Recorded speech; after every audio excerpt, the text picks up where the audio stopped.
Hi, and welcome to a short presentation titled How to Avoid Tearing Your ACL. I'm Coach Carmen Bott, the owner of CoachBott.com.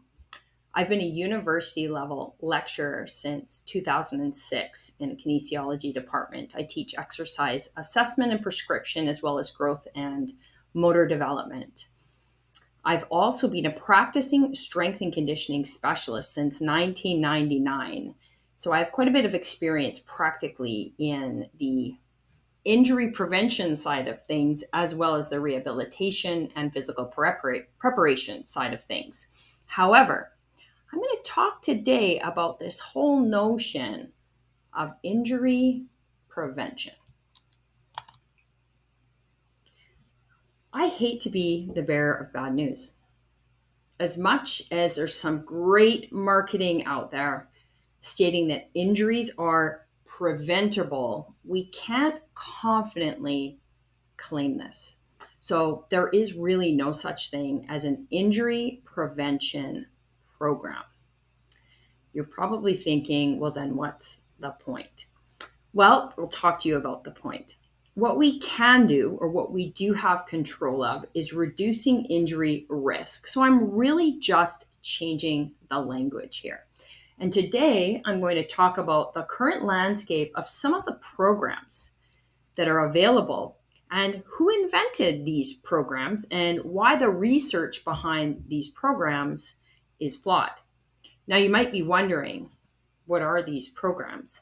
One of them that's quite popular is called the FIFA11, and I've done a deep dive on that particular program and want to talk a little bit about it in a moment.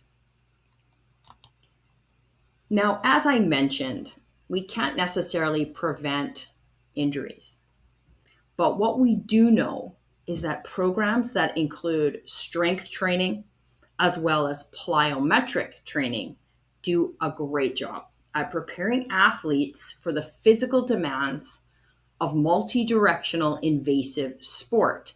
So those sports include lacrosse, basketball, soccer, football, rugby, any sport where you're changing direction many times, okay, as well as sharing territory with your opponent.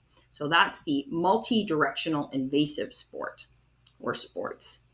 There's much evidence to support the benefits of using strength training and plyometrics, especially with youth. And youth would be classified as roughly ages 12 to 17. However, if you ask sport coaches, I'm sure most would agree they want to see their athletes fitter, faster, stronger. And they also feel very upset when kids get hurt. No one wants to see injuries happen. But unfortunately, they are a part of sport. Now I'm going to circle back to the FIFA 11. So I read a study today, spent quite a bit of time this afternoon looking at the research that supports FIFA 11 and some of the claims that that particular intervention program makes.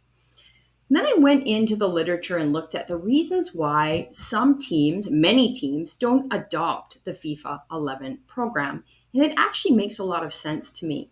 The reasons why included time constraints, economic cost, just the sheer complexity of all the drills, even though they're not that complex from my lens as an S&C, a sport coach, this is not their wheelhouse. Why would they want to implement something they're not comfortable with? Lacking the personnel to conduct it, which is what I just said. Boredom, using the same workout all the time. Athletes love variety, especially youth. They like things gamified, and it didn't look very gamified to me. Lack of sport specificity. That's a little bit of a misnomer. Coaches love this idea of sport specific, but at the end of the day, if the quads and hams are stronger, the quads and hams are stronger, and the hip is stronger, and the core is stronger. Strength training is general across the board. So nothing really in strength training is specific to sport. Then, of course, lack of player commitment or even belief and buy-in in the program. So these were the reasons why sport coaches didn't really want to implement the FIFA 11 program. Well, I kind of am on their side. It's not really their job.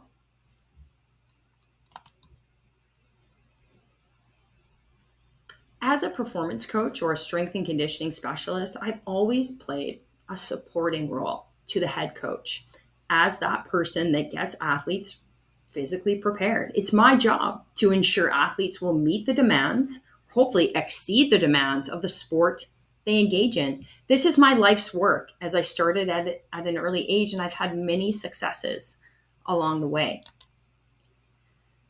So I want to end this conversation by talking briefly about roles and responsibilities. And when we are clear about roles and responsibilities, I think we can manage our expectations a little bit better.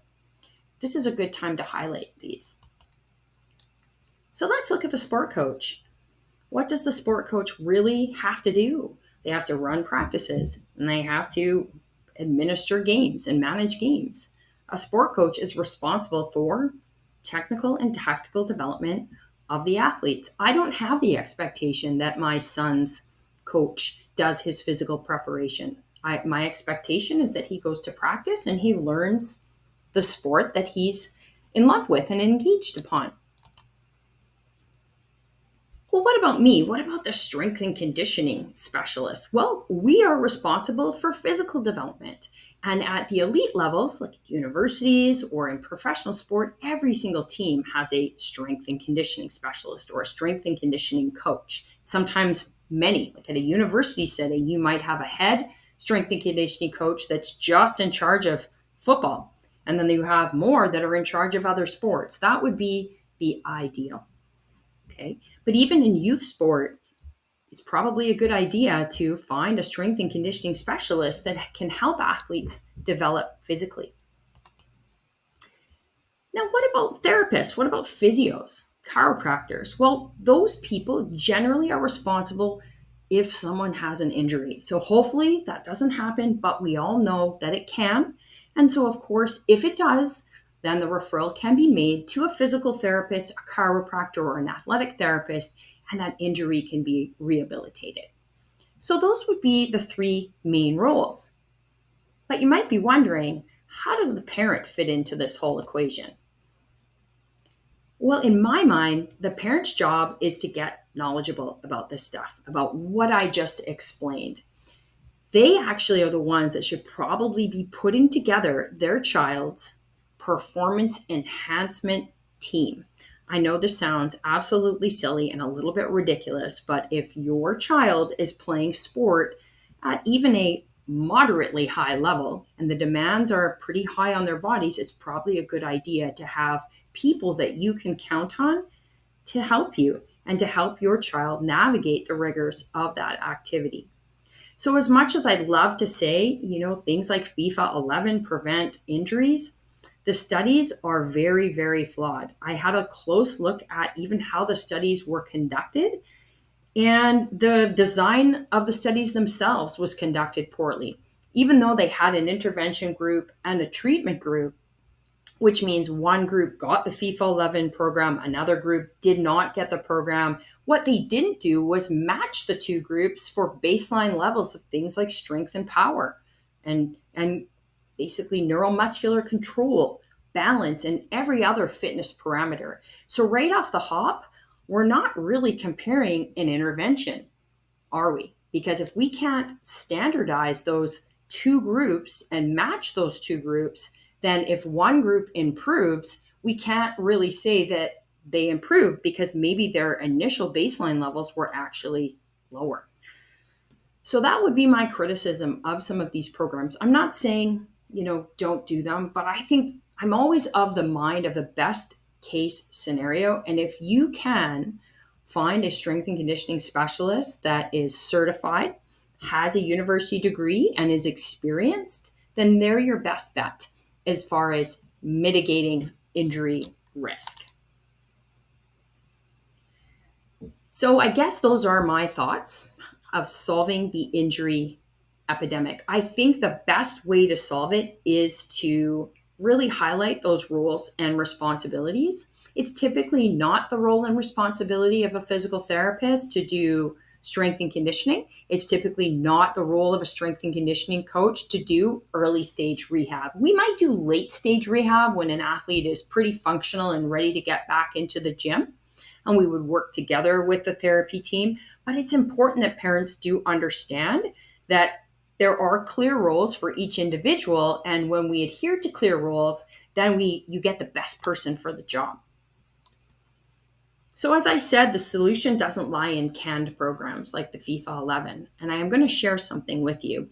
I have a son, and he's just turned 13 at the time of this recording, so I put him through the FIFA 11 Strength program. And even with very little exposure to formal strength and conditioning, it's mostly gamified and done with me in a very, very relaxed environment. He passed level 3, which is the highest level, in flying colors, and in fact found it too easy. The solution also doesn't lie in expecting sport coaches to implement strength and conditioning programming. That's not their job. That's not what they're trained to be able to do. And I don't think it's fair to expect that of them, because then we'd have a problem of role duality. So find a strength and conditioning coach, find a kinesiologist who specializes in working with youth and adolescents that understand growth and development. Have them implement and have them guide the individual through a developmentally appropriate yet challenging routine. Ice hockey's actually been doing this for years. They're probably leading the world in youth development as far as kids getting in the gym at a young age. So I hope you enjoyed this webinar. I hope you found it useful. I hate to be the bearer of bad news. No, we cannot prevent ACL traumas entirely, but we can certainly mitigate the risk. Please feel free to share this, whoever you think it might be useful. Thank you so much.